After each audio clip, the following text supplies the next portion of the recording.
All right, welcome everyone to another edition of Cloud Experts Unleashed. And this is one of my favorite episodes that we get to do. I get to bring on one of our customers, and they get to talk about how great we are at xByte Cloud. So with me this week is Mars Wu.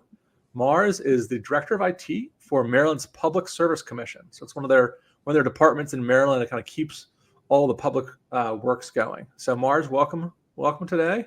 Thanks for joining us. Thank you, Ryan. Now, you have probably some of the most colorful testimonials you've given that I know we've shared amongst many people, all your amazing words. So I'll kind of back off and just pass it to you. Why don't you start with just telling our audience how great xByte Cloud is? Okay. It's interesting that we start off with that because just to let you know, I had watched a customer highlight video, I think, a while back that you made. And you asked the gentleman in that interview what their opinions were in terms of why they thought xByte was great. And when I first watched that, I found it interesting because the word great and the concept of greatness is a fascinating one to me because I don't know if you think this way, but it can be interpreted very differently, especially nowadays. So what I mean by that is somebody or an entity can be great, but that could be equivalent to mediocre depending on who you ask. So there has, in my mind, when answering the question of why somebody or some business is great, we have to kind of agree upon what the definition of great is. And let me think about it. In fact, great, according to Webster's, officially is of an extent, amount, quality, or intensity considerably or far exceeding that of normal or average. Okay, so that's what great officially means. Now, would you agree with me, Ryan, if I submitted this to you, that you can't ascertain greatness from watching a group of people or one individual perform a routine perfunctory task? No, really, because they can't get to that level. That's just normal. They should be doing that well. I'll give you an example. Let's say I break my arm, right? And I need orthopedic surgery. I get a list of orthopedic surgeons, all of them qualified to do the procedure. I pick one. He does the procedure, heals my arm, full functionality restored. He did a great job. Is that surgeon great? What do you think? We don't know. He wasn't challenged enough. We have no idea. Exactly. That surgeon did what he's paid to do. What's more, he did what he's paid to do in a manner that which he was trained to do. So, greatness, what we're talking about, are entities or people at the far end of the bell curve, right? We're talking about outliers. In other words, not attainable by most. Okay, let's keep that in mind. I like where this is going. Right? Okay, so we agree. Hopefully. So hopefully we're there. Yeah, we're gonna get there. Don't worry. I'm gonna bring it around. So now that we agree what greatness is and how it's really not attainable by most, let me bring you to the first thing I wanted to talk about. It can be encapsulated in a keyword. All of these three concepts I'm going to present to you today. All right. The first word is, well, it's actually two words: witch doctor. Okay. Ooh. Now we're going to talk about our success story, if you will. You know, and this is what I want. This is what you wanted me to talk about. So I'm going to talk about it, our success story. But bear in mind, witch doctor. Okay. So back in 1999, I was hired as Director of IT or CIO for our agency, Maryland Public Service Commission. I can go into what we do and all that, but that's not really important for what I want to talk about. I want to talk about xByte. But if you want, I can go into that. But in any case, I got hired. Talk about xByte all day. Okay. So I got hired because, to be honest, because of my academic credentials. I have a master's degree and bachelor's degree in computer science. So I don't know if you remember it or not, but back in the 80s and 90s, there was no such thing as information technology, no such thing as management information systems. Yeah. It was all computer science. It was treated like a science. Okay, so I was hired because of my academic credentials. And As soon as I was hired, this is 1999, I was charged with building a team to provide technology solutions for our agency. Okay. So back then I was aware of ColdFusion immediately. I saw ColdFusion was ahead of its time back in 1999. It was owned by Alaire, all right, and it was an extremely powerful tool. So we started building customized applications. Now, fast forward over 2 decades later, talking about what, a year and a half ago, Ryan, about that time, we're talking about the success story now. Yeah. I'm looking at one of our ColdFusion servers, and it's rendering aberrant behavior, very strange behavior. It's inexplicable. The ColdFusion service stops and just hangs for no reason. And then sometimes it can be restarted. Just the service itself can be restarted. Other times it would be catastrophic where we require a server restart. All right. So it was totally inexplicable, unpredictable, and the manner and periodicity in which these events happened, it was stochastic in nature. We're talking sometimes a couple hours, we bring the system up, a few hours go by, it comes down again. Sometimes a few days, sometimes a few weeks. So picture this. This has been like 2 decades now. I'm a ColdFusion surgeon. All right. My staff, we're ColdFusion surgeons. We've been at this for over 20 years. All right. We know ColdFusion programmatically as well as system configuration, both aspects of it. Okay. So we're standing around in the operating room. Here's our patient, and he's going downhill. He's going downhill, Ryan. I mean, it's going to be flatline, and we don't know why. We just performed surgery. We can't understand. We can't find the reason why this is happening. Okay. At first, because it was a sudden event, it came out of nowhere. And we have plenty of ColdFusion servers, by the way. We thought it was a security related issue. So we made an inquiry to our Sophos real-time managed security team. And they indicated to us that no, there wasn't no security issues involved. All right. So then we thought, oh, maybe it's compatibility, the version compatibility problem. ColdFusion got updated, maybe IAS, maybe Windows. No joy there either, because we have the same platform, same configurations on different servers running similar applications and data sources. All right, we looked at log files, everything, tuning parameters, you name it. Okay, so picture us surgeons standing around table, our patients going downhill fast, and we have no idea what to do. We're scratching our heads. Okay, so I'm out of options. So I find xByte. And that's the day when we first spoke, you and I, Ryan, right? I know. Yep. You didn't think we could help. No, exactly. I was totally skeptical, but you know me, I have to exhaust every avenue. All right. So I let you guys come in. You guys come in and in you walk. Now, the way I see it, you don't look like a surgeon the way you look at things. You're like a tribal witch doctor. Thus, the witch doctor. Right. And it's like a shaman, and more like a shaman, I would say. Okay, so you come in and you look at the patient a little differently than the way we do. The first thing you do is you break out some ayahuasca. We start drinking ayahuasca. You want us to drink. You start seeing the patient totally differently right away. All right.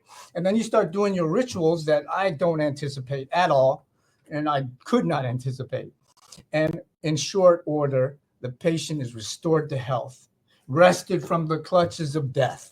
All right, you saved his life. Now, that is great. Why?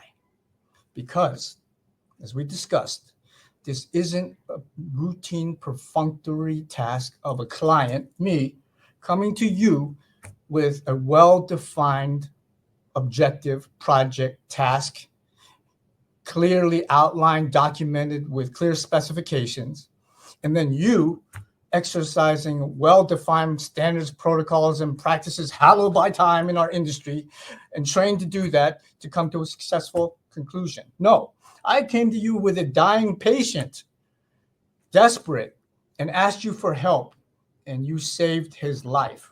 Now, I submit to you this, that task, nowhere is that task documented in the business plan of xByte, ever. It's not on any website that you have that this is a service that you provide. That is why you are great. That's number one. Not until now. We may have to add witch doctor to our website. I think so. I think Yeah. so. I just demonstrated that. Yeah. Ready for number 2? Let's do it. Mars, I'm bringing you, anytime we're hyped anywhere on stage, I'm bringing you to introduce us. Okay. Number 2. I'm loving this. Keyword carpenter. Okay. Okay. Keep that in mind. As I said, I was hired back in 99. I developed a team. We are all academic minded. So we become the solution providers for our agency. And back then, there were no vendors like you. There were no solution providers in the industry, all right? You had to do everything yourself. So I built a team of programmers and specialists, and we used ColdFusion, recognized its value, and started building applications to accommodate our needs, all right? Many custom applications. So if you think about it, providing technology solutions is much like selecting a tool for a job, all right? ColdFusion was a tool, albeit a powerful one, all right? It's a tool, but so is PHP, right? So is ASP.NET, right? So is Python, so is Lucy, whatever, all right? They're all tools. So ColdFusion is like a slot head screwdriver, right? PHP, Phillips head screwdriver. ASP.NET, hex screw. So all the tools do the same job. They do the same thing. So it's a matter of which tool you select. Now, I submit to you that this is once again something that my mindset and my approach is unconventional. It's unconventional this way. You may observe that people in general and companies in general will invest in a tool. Okay, they select that tool and then they identify with that tool, if you will. Okay. Once you identify with that tool, now you are reliant on technology providers that specialize in that tool. They, in turn, are dependent upon the tool maker themselves.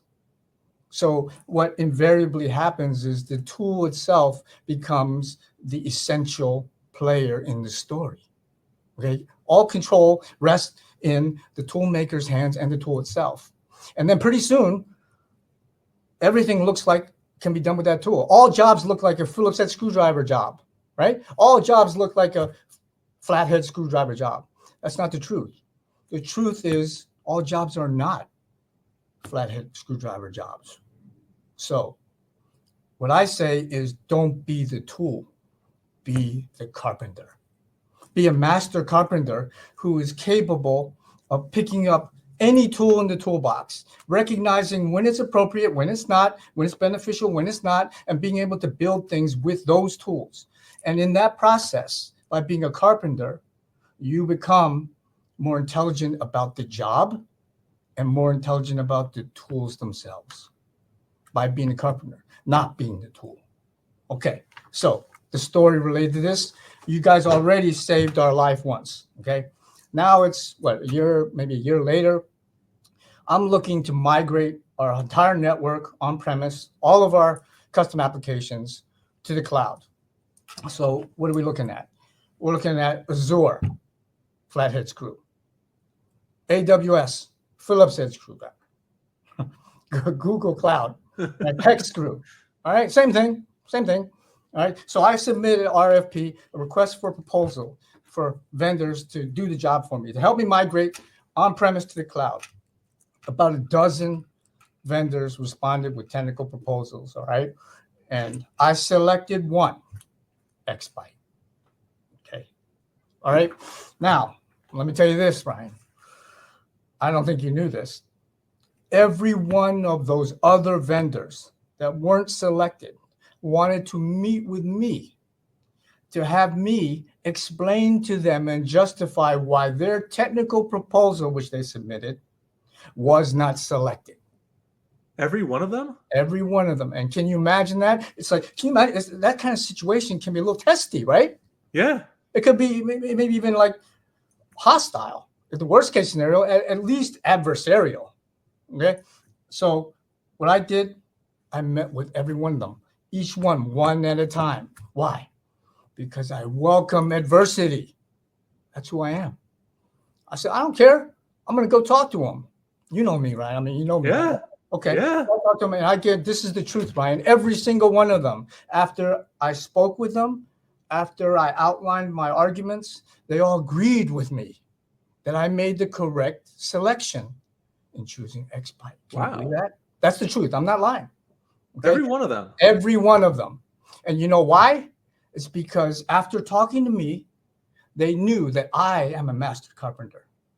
And I was looking for, and I need a master carpenter to do this job of migrating, not a Phillips head screwdriver carpenter, not a flathead screwdriver carpenter. And they knew after talking with me, and I argued that they were, by virtue of different mechanisms, whether their certifications, whatever their investments were, it was clear that they were clear flathead screwdriver technology providers, or Phillips head screwdriver, but xByte is not. And so I selected xByte. Now, you might be interested to know, how do I know that you guys are a master carpenter? Yeah. You want to know? I mean, I know why. You know what? You want to know how I know? Yeah. Okay. This is how I know. It wasn't in your technical proposal, okay? Because obviously being a master carpenter is something that is not, that you're going to be able to outline that in a technical proposal, okay? So it's not there. That's not where I knew. Where I knew was I looked on your YouTube channel a while back, and I found a video. And on that video, there's two people, you, Ryan Brown. Next to you is Dakota Klum. What are you guys doing? You are explaining and sharing information about what? About public cloud hosting, Azure, AWS, vis-a-vis xByte Cloud ColdFusion private hosting. That kind of information, that kind of mindset informed me that you are a master carpenter. You think like that. That's how I knew. Nowhere else in these other vendors can you find that thing. So that's really interesting. That's why you guys are a master carpenter. That's why you're great. Okay. Number 3. You ready for this? I'm ready. Okay. We have witch doctor and master carpenter. Master carpenter. Stop that. The third is actually greatness. Okay. And I don't know about you, but when I'm in the presence of people who are great, I get like a weird sensation. It's almost mystical in nature. It doesn't happen with regular people. Okay. And I thought about it when you asked me to come talk to you about this. I thought about this specifically because of this concept of greatness. And I reasoned to myself, I broke it down, and it's not just the one thing, Ryan. It's not just the one thing. It's an amalgam of several things that I think are essential ingredients to being great. Okay. One of them is being unconventional, put it that way. Thinking outside the box, or some people say that, but being unconventional and thinking different by itself isn't going to make you great. It just makes you different. You need something more, something like mastery. That's something, okay? I don't care if you're a surgeon, technology provider, airline pilot, music composer. To be great, you must master the skills that constitute that endeavor, period. But sometimes that's not even enough to really be great. The third thing that brings it full circle around for me is welcoming adversity. All right. Great people, not only do they not shun adversity, they welcome it. They embrace it. Why? Because they know adversity is the fire that forges their greatness. That's why. And I said all that to tell you this, Ryan. My interactions with xByte primarily have to do with two people. My interactions with you and Dakota Klum.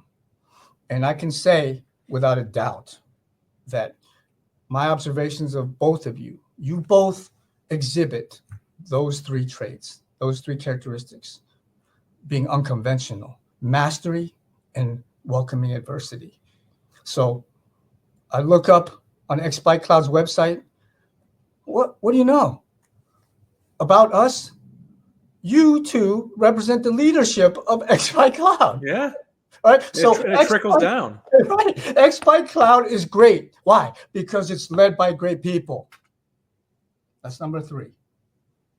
Now, before I end I wanted to, if you would allow me to, I'd like to share with you something that's special to me, if you don't mind.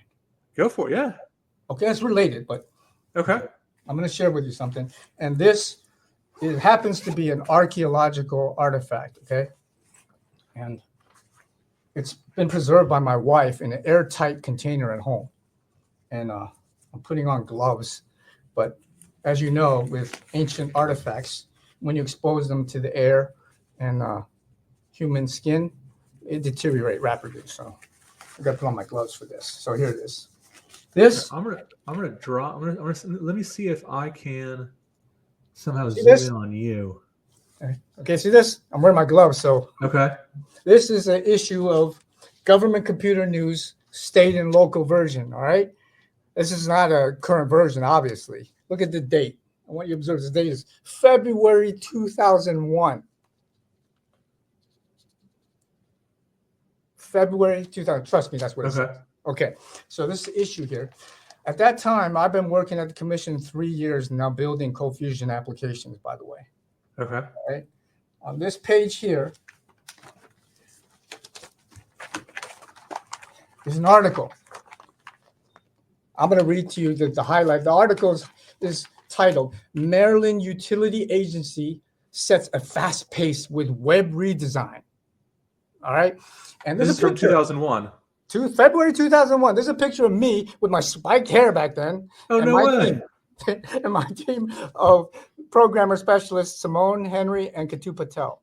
And the three of us are highlighting. You gotta send me a picture of this article. I'll send you. I'll scan it. I'll send you this whole thing. Yeah. But I want you to listen to this. This is interesting. Okay. Okay. It talks about our ColdFusion, our ability to render ColdFusion applications quickly and in a customized way. But listen to this. Where is it? Okay. The Utility Commission used ColdFusion 4.0 from Alaire Corporation of Newton, Massachusetts to build the site. The web site resides on a 600 megahertz Pentium 3 compact ProLiant server with 512 megs of RAM. That was cutting edge server back in February 2001. 512 megs RAM is like an infant's toy now. Oh, yeah. Right? Okay. So, but incidentally, right I mean, next my to watch it- is more powerful than that. Exactly. It's on your wrist. Back then it was cutting edge server, technology. But next to this, what's interesting is next to this at home, I have a VHS tape. And on that tape is a TV interview. And 1 year after this, February 2001 and 2002, I was interviewed by Maryland Public TV because we were the first agency, utility regulatory agency in the country to offer e-file services through our website, the very first in 2002. And this is through NRRI, which was a national agency. Once they found out that we were the only agency the first to provide it. Of course, everybody else provided it later on, but we were the first, and we did it with ColdFusion. So they wanted to interview me, and I was on Maryland Public Television. I won't show you that because that's on VHS and that technology. Yeah, I can't. That may break if you try and play it. Yeah, there's nothing even played on. I threw away our VHS players, but I still have the tape. But my whole reason for telling you all of this is, Ryan, my friend, greatness recognizes greatness. So by virtue of that, xByte is great. ColdFusion is great because that's what we use, and we're great. How's that? Man, thank you, sir. Thank you, sir. So ColdFusion back then, you said cutting edge back then. Yeah. But and you're given. You said the Carpenter. You can pick any of the tools out there. You're still with ColdFusion. Yes. Why? What drives you to stick with ColdFusion being the primary tool that you guys pick? I would say a couple of factors. One of them is the way it was developed was not strictly as a programming language, but as an environment that includes routines and functions that go beyond just let's say a third generation programming language like C++ back then, okay? Or let's say just HTML. So ColdFusion afforded us the ability to do advanced things, whether it's user interface type of things or any kind of functions that enhance the user experience could be easily accomplished through ColdFusion. Not that it can't be accomplished with a flathead screwdriver. It's just that it's much faster and easier to do when ColdFusion at the outset provided you with an integrated environment to build these types of applications. It was designed at the outset to be in my mind, it wasn't necessarily for hardcore programmers. I mean, back then, C++, Java, script programmers, that's what they liked. They didn't necessarily like ColdFusion because ColdFusion is more like your integrated stereo. They were old school. They had amplifier, turntable, cassette deck, all separate, right? All over the place. That's what they liked. But ColdFusion was giving you an integrated solution where carpenters like me, who became familiar with the language and became familiar with the environment, could build very quickly applications. And so it was a tool that allowed us to develop things quickly. And one of the reasons is because, in my mind, it was designed at the outset that way. It's different than a traditional third-party language. And so I think that's part of the reason why. Another reason, I think there are two other reasons that come to mind. One is that it's beyond just a language, because back then it included, and I still think it does, a Verity indexer. All right, you could do full text searching with the inherent Verity search, and we did full text searching through a Verity search engine, what they called it back then, and that was included with ColdFusion. You couldn't do that with any other programming language. PHP doesn't have that. None of those have that. So it gives you more bang for the buck. The third thing is that it literally gives you more bang for the buck because it's not the most expensive guy on the block. So being in the public sector, being a Maryland state agency, we're not just going to be, well, the most expensive thing is what we're going for. No, we're trying to get, economies of scale recognized by a product that knows that it's implementing economies of scale. That's why we stick with ColdFusion. Yeah, because ColdFusion, I think, unlike a PHP or something, you do have to actually license ColdFusion. Correct. But from what it sounds like, the fact that you can develop things faster outweigh any cost of a license, because exactly. you're just moving faster. Exactly, and that's the biggest expense is people, not license. Exactly. And once you recognize that, once you are able to do things quickly, then what you do is, by doing things quickly, you're not negating the ability to do something slowly. Sometimes we would have side-by-side applications programmed in something else, whether it's JavaScript, HTML, whatever. We would have SQL servers side-by-side with Access or Oracle. We would try them all, because that's the way I look at things. I look at it as a carpenter. I don't want to tie myself down to just SQL Server or Oracle or FoxPro, whatever. I want to be able to identify what is a better fit for us. And by going into, like you identified, fast prototyping is what I call it. And that's what's outlined in the article. I call it fast prototyping. ColdFusion allows you to do that. And in doing that, you can empirically determine, from a carpenter standpoint, not from the tool standpoint, the carpenter standpoint, where that tool is of value, as opposed to picking the tool out of the hat for some arbitrary reason that dictates that you land on this tool, and then identifying with that tool, and now everything becomes that tool is for everything. No, that's not reality. Mars, you have been great. I don't know if I can even ask any other questions that would dilute for everything you already said. I took your mind off of all. If you had questions, you forgot about them now, right? I was hanging on every word. I'm like, hey, what's he going to say next? My goal was to just, whatever questions you had, I'm going to dispel all of them. You could be a politician. No. I ask you a question, you go somewhere else. I'm like, whoa. No, my wife knows this about me. I'm passionate about very few things. I'm not passionate about everything. But when, like I said, I come across greatness, whether it's in individuals or in a company, I can't help but recognize it. And when I write it, I have to put my heart into it. And if you ask me for a chance to meet with you and talk to you about it, I bring my heart to it. I bring the truth to it, and hope that I convey it in a way that you find easily acceptable and you enjoy it as well. Yeah, I mean, everyone I talk to, you'll know that I can sit for hours talking about how great xByte to Cloud is. So. I know. I'm always game for that. If anyone's listening and they want to talk about how great xByte Cloud is, let me know. I'd love to hear it too. But Mars, thank you so much. You exceeded my hopes for what you would talk about for this customer success story, and I'm very excited to hear about all the great things that we've done over the past year and a half, and we have more things we're working with you guys on. So yeah, a lot more tasks, some fun challenges out there. We're kind of modernizing you guys. Yes, taking you guys out of the some of the older times and yes, bringing you up to speed across many areas. So we're excited to help out with all that for the Maryland PSC.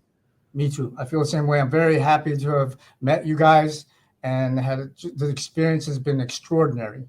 And I just wanted to convey that, and I'm looking forward to a continued partnership.